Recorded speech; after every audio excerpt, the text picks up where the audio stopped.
ezyZip. How to convert MOV to MP4. Go to ezyZip.com. Then click on Convert, then Videos, and navigate to convert MOV to MP4.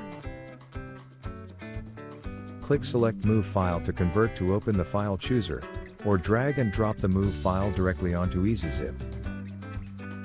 Click Convert to MP4. The system will begin processing your file.